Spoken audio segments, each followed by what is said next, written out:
In today's video, I am going to teach you how to create a Stripe Express account. Start by signing into your Stripe dashboard and make sure you are working in the correct Stripe account. This is important if you manage more than one account because your Connect settings and connected accounts are tied to the account you currently have open. Once you are in the dashboard, open Settings. In the Settings area, go to Product Settings and select Connect. This is where you manage connected account onboarding and the setup for your platform.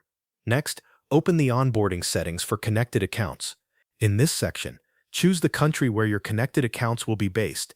After that, review the onboarding options Stripe provides for your connected users. You will then need to configure what information Stripe should collect during onboarding. This usually includes business details, identity verification details, and payout information. Make sure the required fields match the needs of your platform and the type of users you plan to onboard. After that, review any additional options or capabilities that may be needed for the connected accounts. Depending on your setup, this can include features related to payments, transfers, or other account permissions.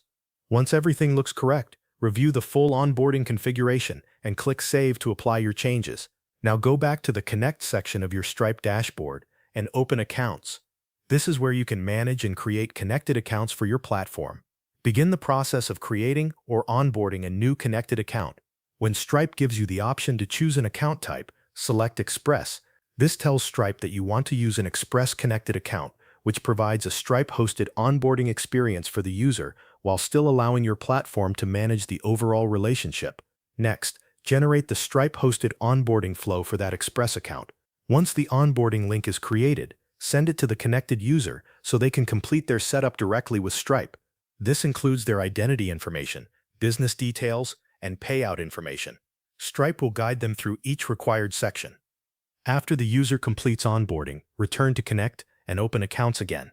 Check that the new connected account appears in the list and confirm that its status reflects the appropriate onboarding state. Thanks for watching. That covers everything you need to know.